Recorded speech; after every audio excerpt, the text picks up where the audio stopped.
multi-faith for economic dialogue, and the application being Namfed, NAMFED, through its press briefing that was carried out by the chief convener, that is Obey Mapuranga, has actually said it has conducted nationwide consultations, and the results of the nationwide consultations amongst its members is that Emerson Tambutso Mnangagwa should be allowed to be president up to 2030.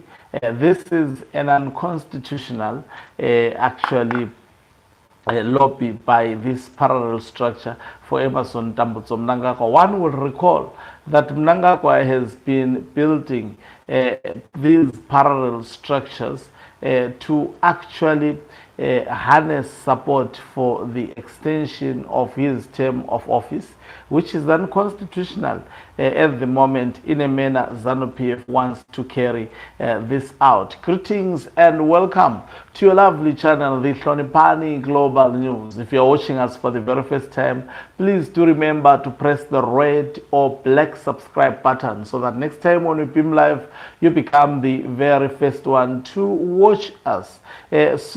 Mnangagwa gets backing from spirit medium, sects, and etc. In fact, they call themselves the National Multi-Faith for Economic Dialogue, Namfed Coalition. Says it has formally endorsed Emerson Mnangagwa's continuation in office beyond 2030 following its nationwide interprovincial consultations. Namfed boasts of several members from the apostolic sect, Sangomas, and spirit medium. We have ever seen these being grouped into one thing. In a press statement, Namfed chief convener, that is Obey Mapuranga, said all the country's 10 provinces have endorsed Mnangagwa's extended rule due to his contribution to macroeconomic stability. I don't know where they are getting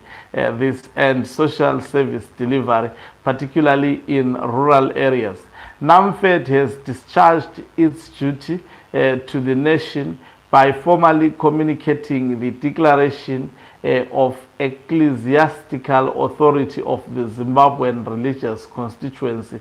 Mapuranga said, "We urge the ZANU PF and government to embrace this resolution as a powerful godly affirmation from the people, reinforcing the legitimacy and agency of the current policy direction and affirmation of presidential term extension." Mapuranga said, "We stand," this is what also Mapuranga said, he says, "we stand ready to divinely work with the government of the Second Republic of Zimbabwe in a deepened social, political, economic dialogue to ensure that every policy, every statute, and every development project is imbued with the spirit of unity, integrity, and sustainable prosperity, accelerating our collective march towards Vision 2030 and beyond." Mapuranga said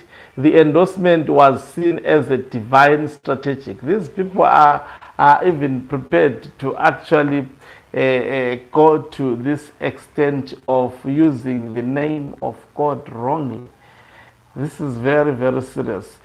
Was seen as divine, strategic, and deeply considered ecumenical position supporting Zimbabwe's Vision 2030 goals.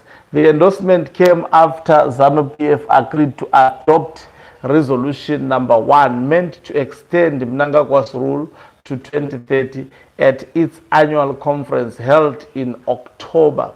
And I think you know the annual, but also what I must underscore, these parallel structures, if you listen to the video I did earlier in the morning, I've indicated that there is a lot of fighting, competition amongst these parallel structures, because the last ZANU PF conference undertook a resolution for these parallel structures, because these are parallel structures operating outside ZANU PF.